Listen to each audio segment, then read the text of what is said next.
Hi friends, എല്ലാവർക്കും ചാനലിലേക്ക് സ്വാഗതം. നമ്മൾ ഇന്ന് കാണാൻ പോകുന്നത് 2026 റിലീസായ ഗ്രാനി എന്ന തമിഴ് മൂവിയാണ്. 100 വർഷങ്ങളായി കൊച്ചുകുട്ടികളുടെ ഹൃദയം തുറന്നെടുത്ത് കഴിക്കുന്ന ഒരു വൃദ്ധ, അങ്ങനെയുള്ള ഒരു ദുഷ്ടക്കിഴവയുടെ കഥ പറയുന്ന ഒരു കിടില ഹൊറർ ത്രില്ലർ മൂവിയാണിത്.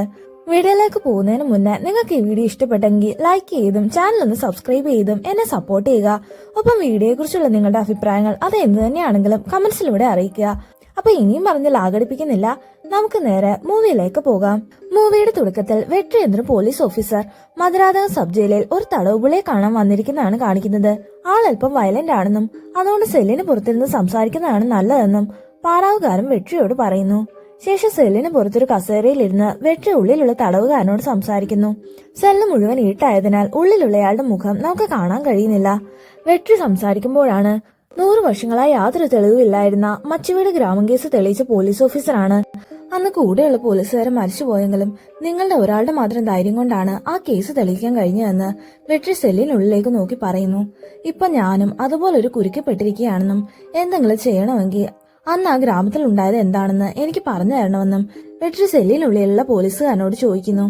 അതിന് മറുപടിയായി സെല്ലിനുള്ളിൽ നിന്നും ചില ഞരക്കങ്ങളും കരച്ചിലുകളുമാണ് ആദ്യം കേൾക്കുന്നത്. ശേഷം നമ്മളെ 2024 വെട്ടക്കുറിച്ച് ഗ്രാമമാണ് കാണിക്കുന്നത്. പാതിരാത്രിയിൽ ഒരു മുത്തശ്ശി പറമ്പിലൂടെ നടന്നു പോകുന്നതാണ് കാണിക്കുന്നത്. ശേഷം ഒരു പെൺകുട്ടി ആ മുത്തശ്ശിയെ വിളിച്ച് കുറച്ചപ്പുറത്തായി അലഞ്ഞു നടക്കുന്നത് കാണിക്കുന്നു. മുത്തശ്ശി അവിടെയെങ്കിലും കാണാതെ അവളാകെ പേടിച്ചു നിൽക്കുമ്പോഴാണ് പിന്നിൽ നിന്നും എന്തോ മുരളുന്ന പോലെ ഒരു പ്രത്യേക ശബ്ദം കേൾക്കുന്നത്. ശബ്ദം കേട്ട് പേടിച്ച് പെൺകുട്ടി തിരിഞ്ഞു നോക്കുമ്പോൾ അവിടെ ആരും ഉണ്ടായിരുന്നില്ല. പക്ഷെ അല്പം മുന്നോട്ട് പോയതും താഴെ തളർന്നു കിടക്കുന്ന മുത്തശ്ശിയെ കണ്ട് അവൾ അവരെ വിളിച്ചുണർത്താൻ ശ്രമിക്കുന്നു. അങ്ങനെ ആ പെൺകുട്ടി മുത്തശ്ശി വിളിച്ചുണർത്താൻ ശ്രമിക്കുമ്പോഴാണ് പെൺകുട്ടിയുടെ നേരെ എന്തോ വരുന്നത് കാണിച്ച് സീൻ കട്ടാവുന്നത്. നെക്സ്റ്റ് സീനിൽ വെട്ടക്കുറിച്ച് ഗ്രാമത്തിന് തൊട്ടടുത്തുള്ള മച്ചുവീട് ഗ്രാമമാണ് കാണിക്കുന്നത്. മച്ചുവീട് ഗ്രാമത്തിന് ആ പേര് വീഴാൻ തന്നെ കാരണം അവിടെയുള്ള പ്രശസ്തമായ മച്ചുവീടാണ്. ആ വീട്ടിലിപ്പോ വിഷ്ണുവും ഭാര്യ രേവതിയും അവരുടെ മക്കളായ ആദ്വിക അന്നയുമാണ് താമസിക്കുന്നത്. കുട്ടികൾ രണ്ടുപേരും ജനിച്ച മുതൽ സംസാരശേഷിയും കേൾവിശക്തിയും ഇല്ലാത്തവരായിരുന്നു. വിഷ്ണു ആകട്ടെ ലണ്ടനിൽ IT കമ്പനിയിൽ ജോലി ചെയ്യുകയായിരുന്നെങ്കിലും മക്കളുടെ ആരോഗ്യ സന്തോഷം കണക്കിലെടുത്ത് കുറച്ചു ദിവസങ്ങൾക്ക് മുന്നെയാണ് അവർ മച്ചു വീട്ടിലേക്ക് താമസം മാറുന്നത്. സാധാരണ വീടുകളിൽ നിന്ന് വ്യത്യസ്തമായി ഏറെ പ്രത്യേകതകളുള്ള വീടായിരുന്നു അത്. അതുകൊണ്ട് തന്നെ ധാരാളം റൂമുകൾ ഉണ്ടായിരുന്നിട്ടും അതിൽ 2 ഒഴികെ ബാക്കിയുള്ളവയൊന്ന് തുറക്കാൻ അവർക്ക് സാധിച്ചിരുന്നില്ല. വിഷ്ണു എന്ന് ഗ്രാമത്തലവനോട് ചോദിക്കുമ്പോൾ കുറച്ച് പണിക്കാരെ ആശാരിയും കൊണ്ട് അദ്ദേഹം മച്ചു വീട്ടിലേക്ക് വരുന്നു. വീട് കാണുമ്പോൾ തന്നെ അതിന് പലതരം പ്രത്യേകതകൾ ഉള്ളതാണെന്നും ഇങ്ങനെ ഒരു വീടിന്റെ ജോലി ഏറ്റെടുക്കാൻ കഴിഞ്ഞത് എന്റെ ഭാഗ്യമാണെന്നും ആശാരി അവരോട് പറയുന്നു. നെക്സ്റ്റ് സീനിൽ വെട്ടക്കുറിച്ച് ഗ്രാമത്തിലെ ഒരു വാഴത്തോട്ടമാണ് കാണിക്കുന്നത്. തോട്ടത്തിന്റെ ഉടമസ്ഥൻ വാഴയ്ക്ക് വളവിടാൻ വരുമ്പോഴാണ് അല്പം അകലെയായി ഒരു പെൺകുട്ടിയുടെ മൃതദേഹം കാണുന്നത്. രാത്രി മുത്തശ്ശി അന്വേഷിച്ചു നടന്ന പെൺകുട്ടിയുടെ ഡെഡ് ബോഡി ആയിരുന്നു അത്. മാറ തുറന്ന രീതിയിലുള്ള ആ ശരീരം കണ്ടതും രണ്ടാമതൊന്നും നോക്കാതെ അയാൾ അവിടെ നിന്ന് തിരിഞ്ഞോടുന്നു. അല്പസമയം കഴിഞ്ഞതും വിവരം അറിഞ്ഞ് നാട്ടുകാരും പോലീസും എല്ലാം അവിടേക്ക് വരുന്നു. അടുത്തുള്ള സ്റ്റേഷനിൽ ഇൻസ്പെക്ടർ പോസ്റ്റിലേക്ക് ആളെ നിയമിച്ചിട്ടില്ലാത്തതുകൊണ്ട് ഹെഡ് കോൺസ്റ്റബിൾ സൂസൻ ആയിരുന്നു അവിടുത്തെ കാര്യങ്ങളൊക്കെ നോക്കിയിരുന്നത്. ഒപ്പം തന്നെ ട്രെയിനിങ്ങിന് വന്ന SI പ്രതാപനും ഉണ്ടെങ്കിലും സൂസൻ പ്രതാപന് വലിയ വിലയൊന്നും കൊടുത്തിരുന്നില്ല. ഹൃദയം മാത്രം തുറന്നെടുക്കപ്പെട്ട രീതിയിലുള്ള ആ ഡെഡ് ബോഡി കണ്ടതും അവരാകെ ഭയപ്പെട്ടു പോകുന്നു. തലേന്ന് രാത്രി മുത്തശ്ശിയോടൊപ്പം വിളക്കിറങ്ങാൻ പോയപ്പോഴാണ് ഇരുവരെയും കാണാതാകുന്നത്. രാത്രി മുഴുവനും വീട്ടുകാർ അവരെ രണ്ടുപേരെ അന്വേഷിച്ചെങ്കിലും ആളെ കിട്ടിയിരുന്നില്ല. കുട്ടിയുടെ ഡെഡ് ബോഡി ആദ്യമായി കണ്ട തോട്ട ഉടമയെ ക്വസ്റ്റ്യൻ ചെയ്ത ശേഷം സൂസൻ ഇക്കാര്യങ്ങളെല്ലാം SPയെ വിളിച്ചറിയിക്കുന്നു. ആരെങ്കിലും കുട്ടിയെ കൊന്ന ശേഷം വാഴത്തോട്ടത്ത് കൊണ്ടിട്ടതാണെന്ന് സൂസൻ ഊഹം പറയുന്നെങ്കിലും അങ്ങനെയെങ്കിൽ കൂടെ ഉണ്ടായിരുന്ന മുത്തശ്ശി എവിടെയാണെന്ന് പ്രതാപ് സൂസനോട് ചോദിക്കുന്നു. നെക്സ്റ്റ് സീനിൽ ഒരു പ്രായമായ മുത്തശ്ശിയാണ് കാണിക്കുന്നത്. ഒരു വടിയും കുത്തിപ്പിടിച്ച് ആ വൃദ്ധ മച്ചുവീടിന്റെ ഉമ്മറം കിടക്കുമ്പോഴേക്കും ക്ഷീണം കാരണം താഴെ മറിഞ്ഞു വീഴുന്നു. പുറത്ത് കളിക്കുകയെന്ന വിഷ്ണുവിന്റെ മക്കൾ ഇത് കണ്ട് ഉടൻ തന്നെ വിഷ്ണുവിനെ അവിടേക്ക് കൂട്ടിക്കൊണ്ടുവരുന്നു. വിഷ്ണുവും ഗ്രാമത്തലവന്റെ ആളുകളും ചേർന്ന് വീണ് കിടക്കുന്ന വൃദ്ധയെ എടുത്ത് അകത്തേക്ക് കിടത്തുന്നു. കുട്ടികൾ വന്ന് വിളിച്ചപ്പോ ഗ്രാമത്തലവന്റെ ആശാരിയുടെയും കൂടെ കഴിക്കുന്നിടത്ത് നിന്നാണ് വിഷ്ണു എണീറ്റ് വന്നത്. അത് മനസ്സിലാക്കി മുത്തശ്ശിയുടെ അടുത്ത് ഞാൻ ഇരുന്നോളാവെന്ന് പറഞ്ഞ് രേവതി അവന് വീണ്ടും കഴിക്കാൻ പറഞ്ഞു വിടുന്നു. വിഷ്ണുവിനെ വീണ്ടും കാണുമ്പോൾ ഗ്രാമത്തലവൻ അവനോട് എണീറ്റ് പോയതിന്റെ കാര്യം അന്വേഷിക്കുന്നു. വിഷ്ണു കാര്യം പറഞ്ഞതും കടുത്ത ജാതിചിന്ത കൊണ്ടുവരുന്ന ഗ്രാമത്തലവന് ഊരും പേരും അറിയാത്തൊരാളെ വിഷ്ണു വീടിനകത്തേക്ക് കയറ്റിയത് തീരെ ഇഷ്ടപ്പെടുന്നില്ല. വിഷ്ണുവിനോട് തന്നെ അനിഷ്ടം പ്രകടിപ്പിച്ചുകൊണ്ട് അയാൾ വേഗം കഴിപ്പ് മതിയാക്കി എണീക്കുന്നു. ശേഷം കൈ കഴുകിക്കഴിഞ്ഞതും കട്ടിലിൽ കിടന്ന മുത്തശ്ശിയെ ആരാണെന്ന് അറിയാനായി ഗ്രാമത്തലവൻ സൂക്ഷിച്ചൊന്നു നോക്കുന്നു. പക്ഷെ ആ മുഖം കണ്ടതും പഴയ കാലത്തിലെ എന്തൊക്കെയോ ഓർമ്മകൾ ഒരു മായ പോലെ അയാളുടെ മനസ്സിൽ തെളിയുന്നു. പക്ഷെ ആരോടും ഒന്നും പറയാതെ കട്ടിലിൽ കിടക്കുന്ന വൃദ്ധയെ തിരിഞ്ഞു നോക്കി അയാൾ അവിടെ നിന്ന് പുറത്തേക്ക് ഇറങ്ങുന്നു. നെക്സ്റ്റ് സീനിൽ മർഡർ സ്പോട്ടിലേക്ക് SP വരുന്നതാണ് കാണിക്കുന്നത്. തലേന്ന് മഴ പെയ്തതുകൊണ്ട് ഫോറൻസിക്കുകാർ വന്നിട്ടും പ്രത്യേകിച്ച് കാര്യമൊന്നുമില്ലെന്ന് SP സൂസനോട് പറയുന്നു.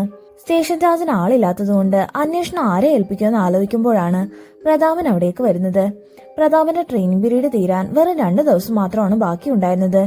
ഈ കേസ് സാർ എന്നെ ഏൽപ്പിച്ച അതെന്റെ ഫ്യൂച്ചറിന് വളരെ ഹെൽപ്ഫുൾ ആയിരിക്കുമെന്ന് പ്രതാപൻ SP പറയുന്നു. അങ്ങനെയെങ്കിൽ 2 ദിവസത്തിനുള്ളിൽ തന്നെ തെളിവെന്തെങ്കിലും കണ്ടെത്തണമെന്ന് പറഞ്ഞ് SP അവനെ കേസ് ഏൽപ്പിക്കുന്നു. നെക്സ്റ്റ് സീനിൽ വീണ്ടും മച്ചിവീടാണ് കാണിക്കുന്നത്. മുത്തശ്ശിക്ക് പതിയെ ബോധം തെളിയുന്നത് കണ്ട് വിഷ്ണുവിന്റെ മകൾ ചെന്ന് അവനെ കൂട്ടിക്കൊണ്ടുവരുന്നു. വിഷ്ണുവും രേവതിയും കൂടെ മുത്തശ്ശിയോട് പേരും വിവരമൊക്കെ ചോദിക്കുമ്പോഴാണ് ഉറക്കെ ചെണ്ട കൂട്ടുന്ന ശബ്ദം കേൾക്കുന്നത്. ആ ശബ്ദം കേട്ടതും മുത്തശ്ശി ആകെ പരിഭ്രാന്തിയാകുന്നു. ഇരു ചെവികളും കൊട്ടിയടച്ചെങ്കിലും ചെണ്ടയുടെ ശബ്ദം കേൾക്കുമ്പോൾ അവരുടെ ഉള്ളിൽ പഴയ എന്തൊക്കെ ഓർമ്മകൾ കടന്നു വരുന്നു. വിഷ്ണു ആവട്ടെ എവിടെ നിന്നാണ് ചെണ്ടയുടെ ശബ്ദം വന്നതെന്ന് നോക്കി ചെല്ലുമ്പോൾ മകന്റെ കീബോർഡിൽ നിന്നാണെന്ന് മനസ്സിലാക്കി അത് വേഗം ഓഫ് ചെയ്യുന്നു. പക്ഷെ അപ്പോഴേക്കും മുത്തശ്ശി വീണ്ടും മയക്കത്തിലേക്ക് വീഴുന്നു. മറുഭാഗത്ത് വീണ്ടും പ്രതാപനെ സൂസനെയാണ് കാണിക്കുന്നത്. വാഴത്തോട്ടത്തിന് ചുറ്റുമുള്ള സ്ഥലങ്ങളൊക്കെ പരിശോധിക്കുമ്പോഴാണ് അവിടെയുള്ള ഒരു ഒറ്റപ്പെട്ട കുടിൽ പ്രതാപന്റെ ശ്രദ്ധയിൽപ്പെടുന്നത്.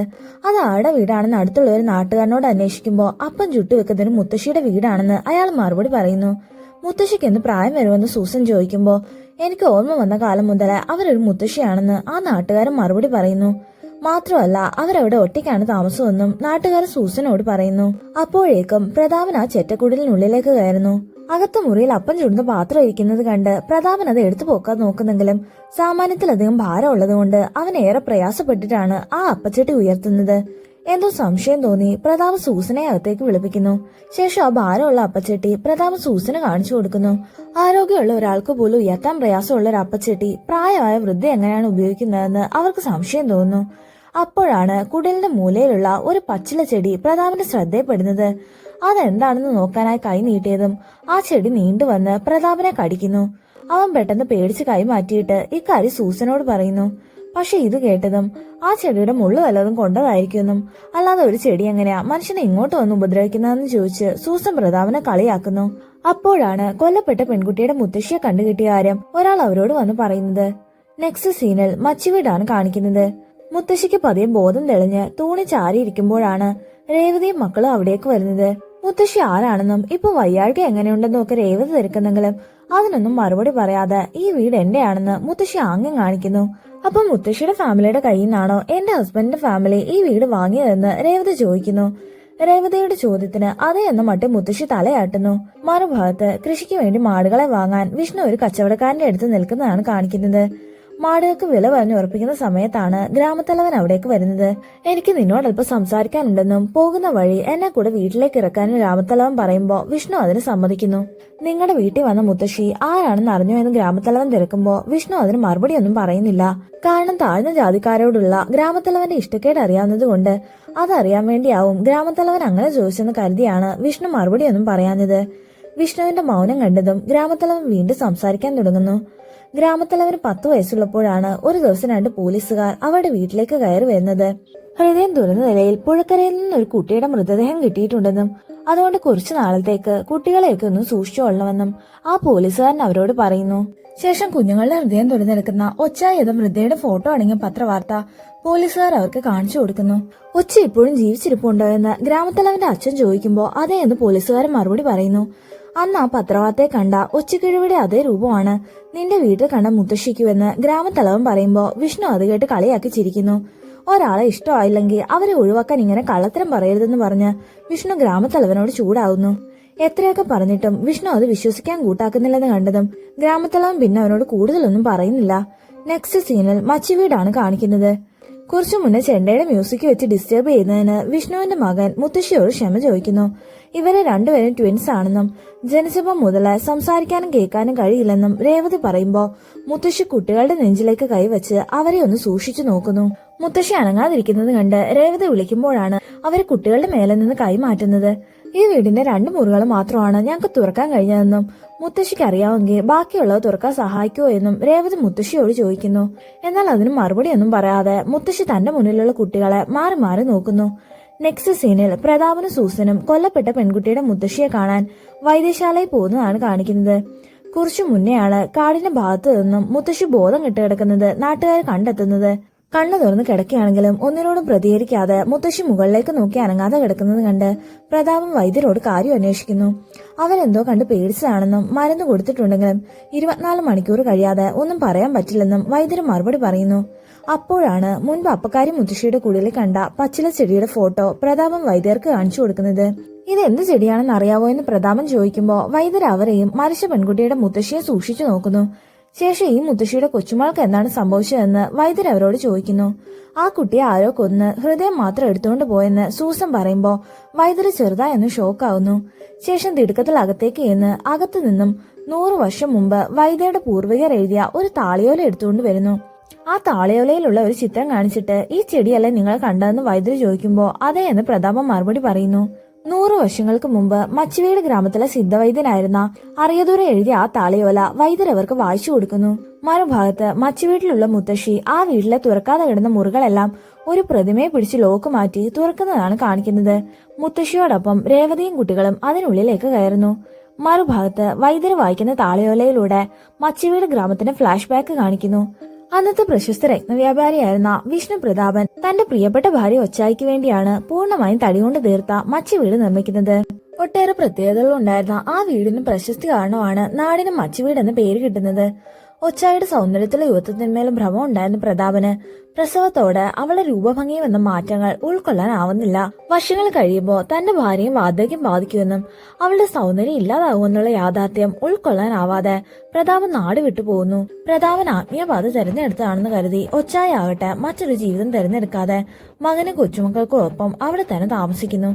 ഏകദേശം 60 വർഷങ്ങൾക്ക് ശേഷമാണ് പ്രതാപൻ വീണ്ടും അവിടേക്ക് മടങ്ങി വരുന്നത്.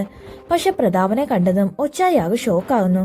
കാരണം 60 വർഷങ്ങൾ കഴിഞ്ഞിട്ടും ഇവിടുന്ന് പോയ അതേ രൂപത്തിലും ഭാവത്തിലുമാണ് പ്രതാപൻ മടങ്ങിയെത്തിയത്.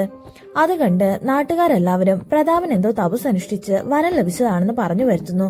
പക്ഷെ തിരിച്ചു വന്നപ്പോ പ്രതാപന്റെ കയ്യിലുണ്ടായിരുന്ന കാപാലിക ശംഖ് കണ്ടതും വൈദ്യനായ അറിയദുരയ്ക്ക് മാത്രം കാര്യം മനസ്സിലാവുന്നു. ശേഷം തന്റെ മനസ്സിലുള്ളതെല്ലാം അറിയദുര ഗ്രാമത്തലവനെ നാട്ടുകാരെ അറിയിക്കുന്നു.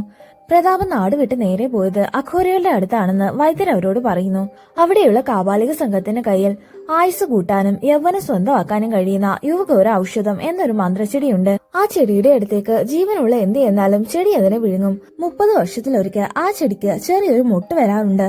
ആ മുട്ടും 10 വയസ്സുള്ള ഒരു കുട്ടിയുടെ ഹൃദയവും ചേർത്ത് വേവിച്ചു കഴിച്ച ഏത് വയസ്സിലാണോ അത് കഴിക്കുന്നത് ആ വയസ്സ് പിന്നീട് ഒരിക്കലും മാറുകയില്ല. പക്ഷെ ആ മരുന്നിന്റെ വീര്യം 30 വർഷങ്ങൾ വരെ നിലനിൽക്കൂ.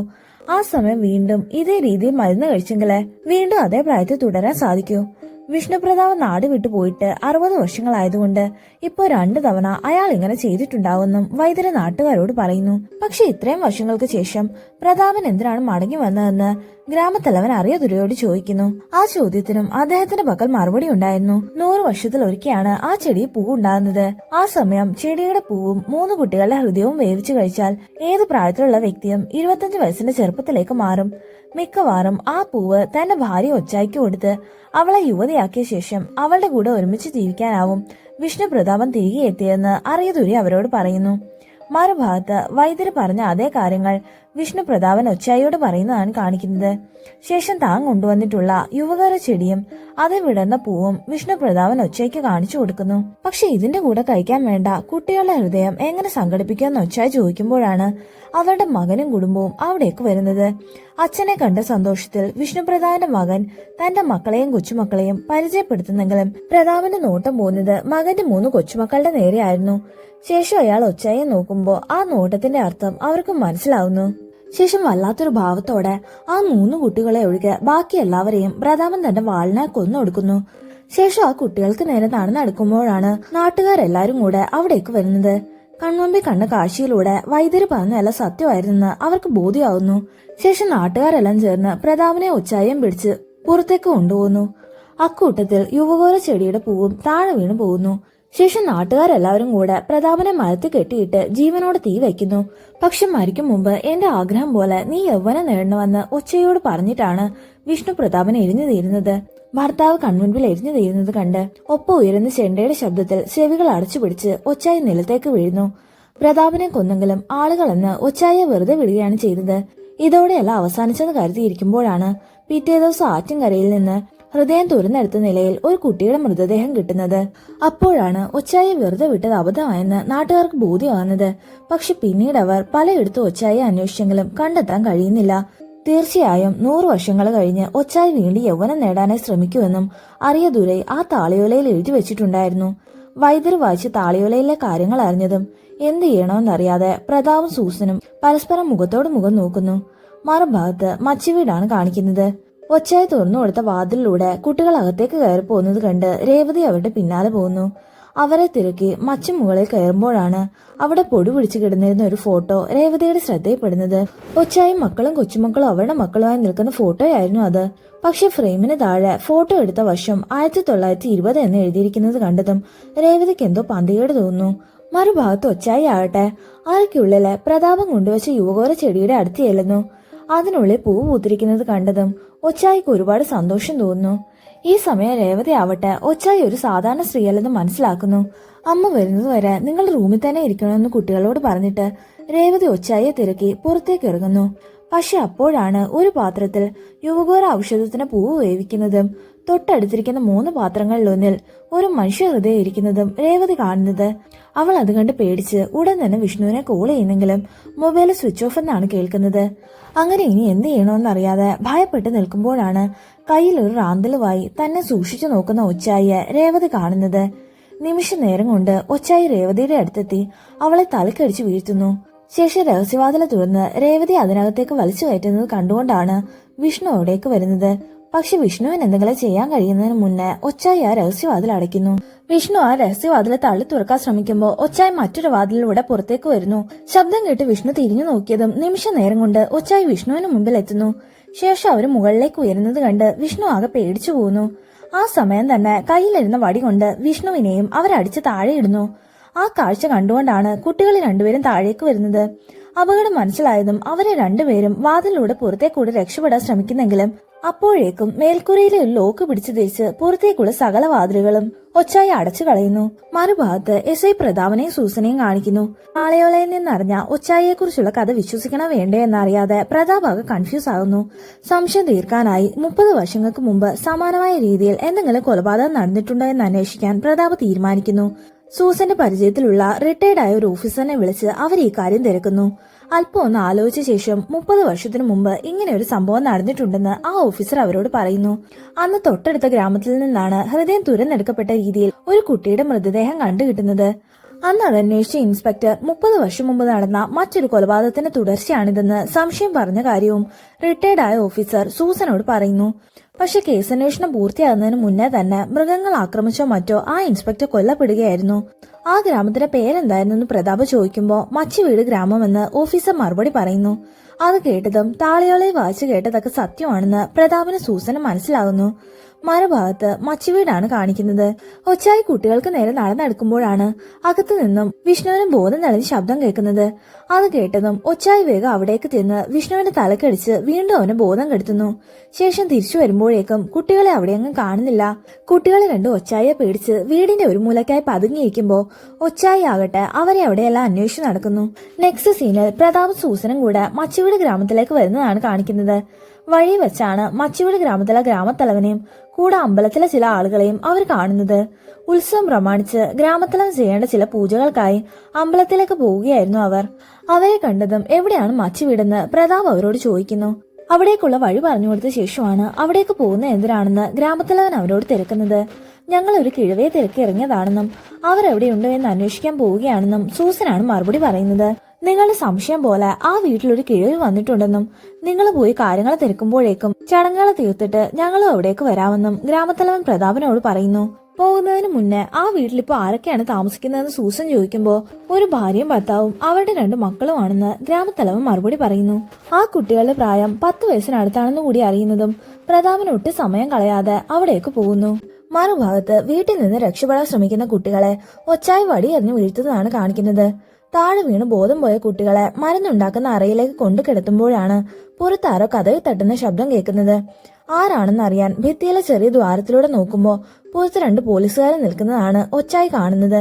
അവരങ്ങനെ പോകില്ലെന്ന് മനസ്സിലായതും ലോക്ക് മാറ്റി ഒച്ചായി അവർക്ക് കഥവ് തുറന്നു കൊടുക്കുന്നു.